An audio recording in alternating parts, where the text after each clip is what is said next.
Hi all, welcome to football arena. ഈ സീസണിൽ മികച്ച പ്രകടനം ചെൽസിക്ക് വേണ്ടി പുറത്തെടുത്ത ബ്രസീലിയൻ സ്ട്രൈക്കറാണ് ജാവോ പെഡ്രോ. പക്ഷേ വേൾഡ് കപ്പിനുള്ള ബ്രസീലിൻ്റെ സ്ക്വാഡിൽ അദ്ദേഹത്തിന് സ്ഥാനം നഷ്ടമായി. അദ്ദേഹം ഉണ്ടാകും എന്നായിരുന്നു പ്രതീക്ഷിക്കപ്പെട്ടിരുന്നത്. പക്ഷേ അവസാന നിമിഷം കാർലോ ആഞ്ചലോട്ടി അദ്ദേഹത്തെ ഒഴിവാക്കുകയായിരുന്നു. അങ്ങനെയാണ് നെയ്മർ ജൂനിയറെ കാർലോ ആഞ്ചലോട്ടി ടീമിൽ ഉൾപ്പെടുത്തിയത് എന്നാണ് ബ്രസീലിയൻ മാധ്യമങ്ങൾ റിപ്പോർട്ട് ചെയ്തിട്ടുള്ളത്. ഇതുമായി ബന്ധപ്പെട്ട മറ്റൊരു ലേഖനം ESPN ബ്രസീൽ ഇപ്പോൾ പങ്കുവച്ചിട്ടുണ്ട്. അതായത് ജാവോ പെഡ്രോയെ ടീമിൽ നിന്നും ഒഴിവാക്കുന്ന വിവരം അദ്ദേഹത്തെ അറിയിച്ചിരുന്നില്ല. കാർലോ ആഞ്ചലോട്ടിയോ അദ്ദേഹത്തിൻ്റെ സ്റ്റാഫോ അതല്ലെങ്കിൽ CBFO ജാവോ പെഡ്രോയെ ടീമിൽ നിന്നും ഒഴിവാക്കുന്ന വിവരം അറിയിച്ചിരുന്നില്ല എന്നാണ് ESPN ബ്രസീൽ കണ്ടെത്തിയിട്ടുള്ളത്. അതുകൊണ്ട് തന്നെ ജാവോ പെഡ്രോ ഇപ്പോൾ വലിയ ദേഷ്യത്തിലാണ്, കലിപ്പിലാണ്.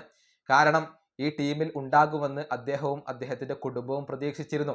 അതുകൊണ്ട് തന്നെ അനൗൺസ്മെൻറ്റിന് വേണ്ടി അദ്ദേഹത്തിൻ്റെ കുടുംബം ഒത്തുകൂടിയിരുന്നു. പക്ഷേ അദ്ദേഹത്തിൻ്റെ പേര് ഉണ്ടായിരുന്നില്ല.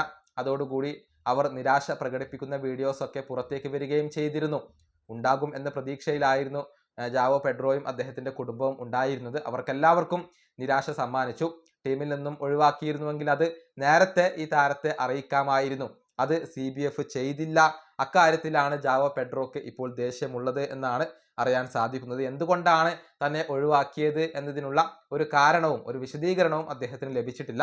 മാത്രമല്ല പെഡ്രോ വിശ്വസിക്കുന്നത് തനിക്കും നെയ്മർക്കും ഒരുപോലെ ടീമിനകത്ത് ഇടം നേടാൻ സാധിക്കുമായിരുന്നു എന്നുള്ളതാണ്. നെയ്മർക്ക് വേണ്ടി തന്നെ ഒഴിവാക്കേണ്ട കാര്യമില്ലായിരുന്നു. തനിക്കും നെയ്മർക്കും ഒരുപോലെ സ്ഥാനം ലഭിക്കുമായിരുന്നു, മറ്റേതെങ്കിലും താരത്തെ ഒഴിവാക്കണമായിരുന്നു എന്ന ഒരു വിശ്വാസം കൂടി ജാവോ പെഡ്രോക്കുണ്ട് എന്നാണ് അറിയാൻ സാധിക്കുന്നത്.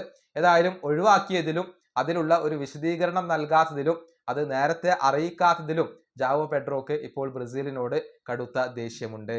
ഈ വീഡിയോ അവസാനിപ്പിക്കുന്നു. അടുത്തൊരു വീഡിയോയിൽ കാണാം.